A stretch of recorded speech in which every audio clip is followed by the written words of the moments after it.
Chapter 1 optimise your credit cards. सबसे पहले बात करते हैं क्रेडिट कार्ड्स की। क्रेडिट कार्ड्स को अक्सर लोग गलत तरीके से इस्तेमाल करते हैं और हाई इंटरेस्ट डेट में फंस जाते हैं। लेकिन रमित कहते हैं कि अगर आप सही तरीके से अपने क्रेडिट कार्ड्स को मैनेज करें तो ये आपके लिए फ़ायदेमंद हो सकते हैं। सबसे पहले आपको हमेशा अपने बिल को टाइम पर पे करना है। इससे न सिर्फ आपका इंटरेस्ट बचता है बल्कि आपका क्रेडिट स्कोर भी बच अच्छा रहता है। क्रेडिट कार्ड का सही से यूज़ करने का एक तरीका है रिवॉर्ड्स और कैशबैक ऑफर्स का फ़ायदा उठाना।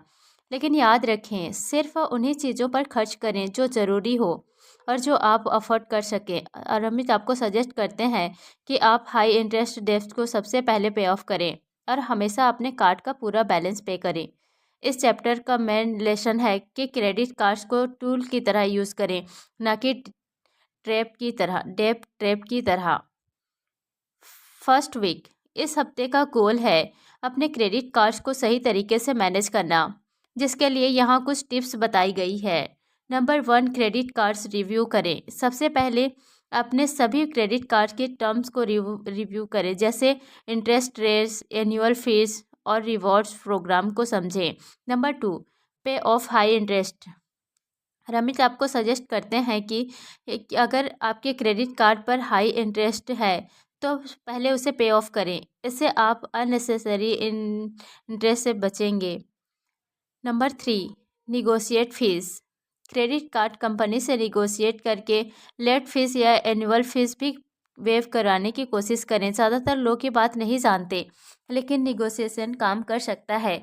इस हफ्ते अपने क्रेडिट कार्ड को ऑप्टिमाइज करें, जिससे आप इंटरेस्ट और फीस से बच सकें और सही रिवॉर्ड्स की प्रोग्राम का फ़ायदा उठा सकें। Chapter 2, beat the bank. Banks अक्सर अपने हिडन फीस से आपको नुकसान पहुंचाते हैं, इसलिए आपको एक सही बैंक चुनना चाहिए। रमित बताते हैं कि आप कैसे इस प्रॉब्लम से बच सकते हैं। सबसे पहले आपको एक ऐसा बैंक अकाउंट चुनना चाहिए जो नो फी हो और आपको सबसे अच्छे इंटरेस्ट रेट दे। इसके अलावा ओवरड्राफ्ट फीस और लेट फीस से भी बचना चाहिए। रमित कहते हैं कि अगर कभी ऐसा फील लग भी जाए तो आप तुरंत अपने बैंक से बात करें और पोलाइटली उसे वेव करने की रिक्वेस्ट करें। इसके साथ ही रमित रिकमेंड करते हैं कि आप ऑनलाइन बैंक्स की तरफ भी देखें, क्योंकि इनकी फ़ीस कम होती है और इंटरेस्ट रेट बेटर होते हैं। सेकेंड वीक, अब हम बात करेंगे कि बैंक से कैसे बचा जाए जो हिडन फीस लगातार आपके पैसों को क्लाइटली ट्रेड करते हैं। Number 1, find no fee bank accounts. एक ऐसा बैंक अकाउंट चुनें जिसमें कोई हिडन फीस ना हो। ऑनलाइन बैंक्स भी कंसिडर करें क्योंकि उनकी फ़ीस काफ़ी कम होती है। Number 2, automate payments. अपने सारे पेमेंट्स ऑटोमेट करें ताकि कोई भी लेट फ़ी ना लगे। इसमें क्रेडिट कार्ड बिल्स, रेंट और यूटिलिटीज शामिल है। Number 3, negotiate your bank. अगर कभी कोई भी फी लग भी जाए तो तुरंत अपने बैंक से बात करें और पोलाइटली उसे वेव करने के लिए कहें। इससे आपको काफ़ी फ़ायदा हो सकता है। दूसरे हफ्ते अपने एग्जिस्ट बैंक अकाउंट और फीस को रिव्यू करें और कोशिश करें कि आप बिना हिडन चार्जेस वाले का अकाउंट में स्विच करें। दोस्तों, अगर आपको यह ऑडियो बुक पसंद आ रही हो तो प्लीज़ इसे लाइक करके कमेंट ज़रूर करें, ताकि हमें पता चल सके कि वैल्यू आप तक पहुंच रही है। हमने अपने चैनल पर ज़्यादा फाइनेंशियल फ्रीडम, सेल्स इम्प्रूवमेंट और टाइम मैनेजमेंट जैसे ऑडियो बुक की पूरी प्लेलिस्ट तैयार की है, और आपसे रिक्वेस्ट है कि इस ऑडियो बुक को सुनने के बाद एक बार चैनल को ज़रूर विज़िट करें।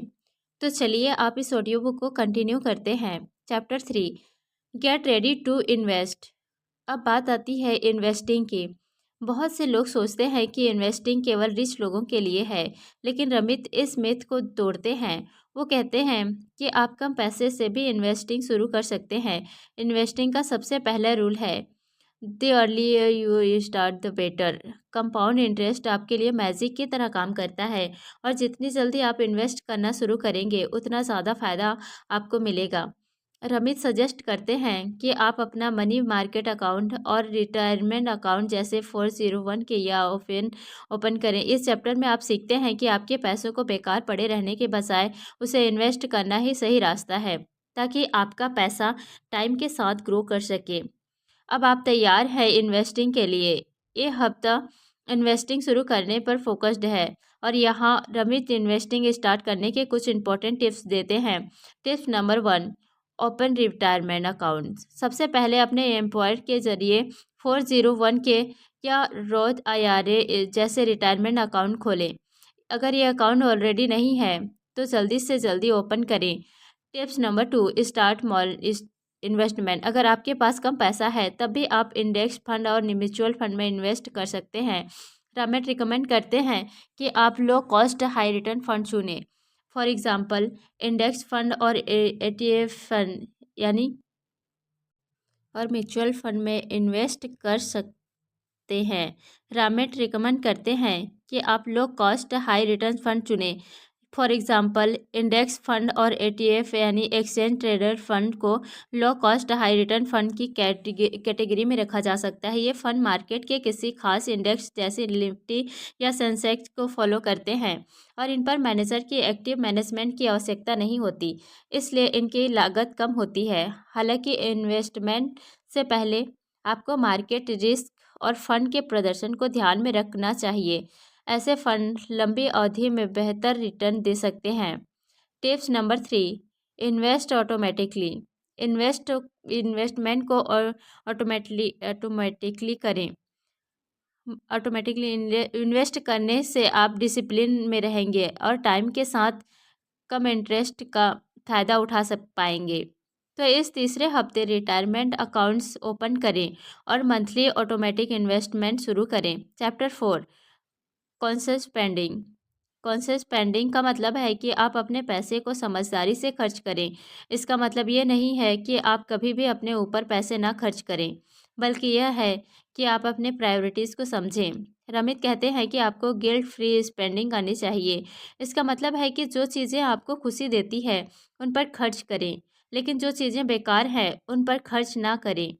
इस चैप्टर में रमित आपको एक कॉन्शियस स्पेंडिंग प्लान बनाने के लिए कहते हैं, जिसमें आपके एसेंशियल सेविंग, इन्वेस्टमेंट और गिल्ट फ्री स्पेंडिंग के लिए बजट हो।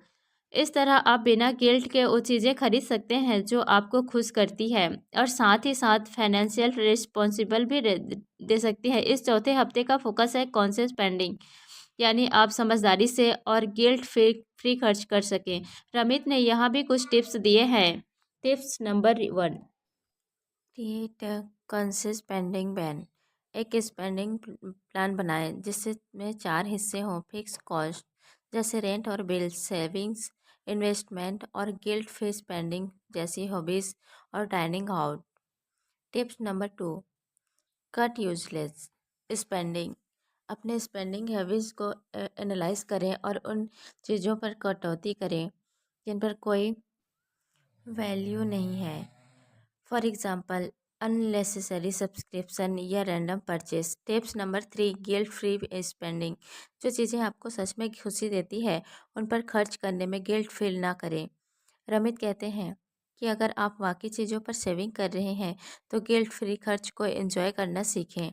तो इस चौथे हफ्ते अपने प्रायोरिटीज़ के हिसाब से कॉन्शियस स्पेंडिंग प्लान बनाएं और अननेसेसरी खर्च को कम करें।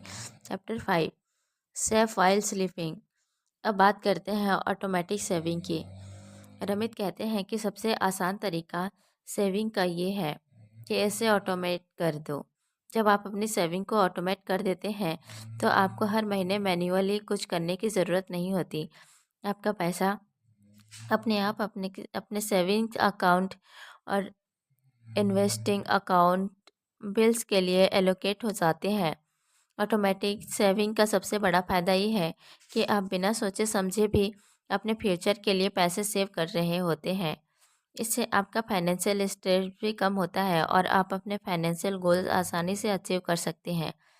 5वां वीक ये सिखाता है एक ऐसा सिस्टम बनाना जिससे आपकी सेविंग खुद ब खुद बढ़ती जाए और इसके लिए भी ऑथर ने कुछ टिप्स दिए हैं। Tips number 1, automate saving. हर महीने अपने इनकम का एक हिस्सा का सेविंग अकाउंट में ट्रांसफ़र करें। इससे आपको मैन्युअली सेविंग करने की ज़रूरत नहीं पड़ेगी। Tips number 2, emergency fund create करें। रमित आपको रिकमेंड करते हैं कि आप 3 से 6 मंथ का इमरजेंसी फंड बनाएं ताकि किसी फिनेंशियल इमरजेंसी के समय आपको परेशान ना होना पड़े। Tips number 3, automatic bills. सिर्फ सेविंग्स ही नहीं, अपने बिल्स और अदर फिक्स्ड पेमेंट को भी ऑटोमेट करें। इससे आपका टाइम और एनर्जी दोनों बचेगी। तो इस हफ्ते अपने सेविंग और बिल पेमेंट को ऑटोमेट करें और इमरजेंसी फंड शुरू करें। इससे आपका टाइम तो बचेगा ही, साथ में आपका इन्वेस्टमेंट भी बढ़ेगा, क्योंकि सेविंग करने के बारे में आपको बार बार सोचना नहीं पड़ेगा। Chapter 6, the myth of financial expertise. इस चैप्टर में रमित एक बहुत बड़ी मिसअंडरस्टैंडिंग को क्लियर करते हैं। लोग अक्सर सोचते हैं कि फाइनेंशियल एक्सपर्ट्स ही जानते हैं कि पैसे कैसे मैनेज करते हैं, लेकिन सच्चाई ये है कि आपको किसी एक्सपर्ट की ज़रूरत नहीं है। रमित कहते हैं कि आप खुद अपने फाइनेंशियल प्लानिंग कर सकते हैं। फाइनेंशियल एडवाइस लेने के लिए आपको एक्सपेंसिव फाइनेंशियल एडवाइज़र पर डिपेंड करने की ज़रूरत नहीं है। आप खुद से स्मार्ट डिसीजन लेकर अपने गोल्स को अचीव कर सकते हैं। रमित आपको बेसिक प्रिंसिपल सिखाते हैं जिनका पालन करके आप खुद अपना फाइनेंशियल फ्यूचर सिक्योर कर सकते हैं। तो लास्ट यानी छठे में रमित आपको ये टिप्स देते हैं। Number 1, learn the basics. Financial planning के बेसिक कॉन्सेप्टों को समझना ज़रूरी है। इससे आपको अपने डिसीजन पर कॉन्फिडेंस रहेगा। Number 2, no need for expensive adviser. ज़्यादातर लोग सोचते हैं कि उन्हें फाइनेंशियल एडवाइज़र की ज़रूरत है, लेकिन रमित बताते हैं कि सही इन्फॉर्मेशन से आप खुद भी अपने इन्वेस्टमेंट और सेविंग मैनेज कर सकते हैं। नंबर 3, लॉन्ग टर्म फोकस रखें। फाइनेंशियल सक्सेस का असली रास्ता है कि आप लॉन्ग टर्म फोकस रखें, अपने गोल्स और स्ट्रेटजी पर ध्यान दें और शॉर्ट टर्म मार्केट फ्लक्चुएशन से घबराएं नहीं। इस हफ्ते बेसिक फाइनेंशियल कॉन्सेप्ट सीखें और खुद से कॉन्फिडेंट फाइनेंशियल डिसीजन करना सीखें। और इन कॉन्सेप्ट के ऊपर हमने ऑलरेडी कई सारे ऑडियो बुक्स बनाए हैं, जिसे सुनने के लिए डिस्क्रिप्शन या चैनल पर विजिट करें। Chapter 7, investing only for rich people. जैसा कि पहले भी बात की है, इन्वेस्टिंग केवल रिच लोगों के लिए नहीं है। ये चैप्टर आपको बताता है कि चाहे आप कम इनकम पर भी हो, फिर भी आप इन्वेस्टिंग शुरू कर सकते हैं। रमेश सजेस्ट करते हैं कि आप इंडेक्स फंड और लो कॉस्ट म्यूचुअल फंड में इन्वेस्ट करें, क्योंकि ये लॉन्ग टर्म में ज़्यादा रिटर्न देते हैं, बेहतर रिटर्न देते हैं और फीस भी कम होती है। इन्वेस्टिंग का सबसे ज़रूरी रूल है कि आप अपने पैसे को लंबे समय तक इन्वेस्टेड रहने दें। मार्केट फ्लक्चुएशन से घबराने की ज़रूरत नहीं है, क्योंकि लॉन्ग टर्म में रिटर्न्स हमेशा पॉजिटिव होते हैं। Chapter 8, how to maintain and grow your system. अब फाइनली बात करते हैं कि कैसे आप अपने फाइनेंशियल सिस्टम को ग्रो कर सकते हैं। रमित बताते हैं कि आप रेगुलर इंटरवल पर अपने फाइनेंशियल्स के रिव्यू करने चाहिए। आपको देखना चाहिए कि क्या आपका स्पेंडिंग प्लान सही से काम कर रहा है, क्या आपके इन्वेस्टमेंट गोल सही ट्रैक पर है। अगर आपको किसी भी एरिया में एडजस्टमेंट की ज़रूरत हो तो उसे इमिडिएटली फिक्स करें। साथ ही जैसे जैसे आपकी इनकम बढ़ती है, वैसे वैसे आपको अपने सेविंग और इन्वेस्टमेंट भी बढ़ाने चाहिए। इस चैप्टर का सबसे बड़ा लेसन है कि आपको हमेशा ग्रोथ माइंडसेट रखना है और अपने फाइनेंशियल गोल को लगातार इम्प्रूव करते रहना है। I will teach you rented book and है, जो आपको स्टेप बाय स्टेप गाइड देती है कि कैसे आप स्मार्ट फाइनेंशियल डिसीजन लेकर अपने फ्यूचर को सिक्योर कर सकते हैं। ये कोई गेट रिच क्विक स्कीम नहीं है, बल्कि लॉन्ग टर्म सक्सेस के लिए एक सॉलिड प्लान है। अगर आप इस बुक में दिए गए प्रिंसिपल को फॉलो करते हैं तो आप फाइनेंशियल फ्रीडम की तरफ एक बड़ा कदम उठा सकते हैं। लेकिन इन प्रिंसिपल को अच्छे से समझने के लिए आपको ये बुक ज़रूर पढ़नी चाहिए। Thanks for watching.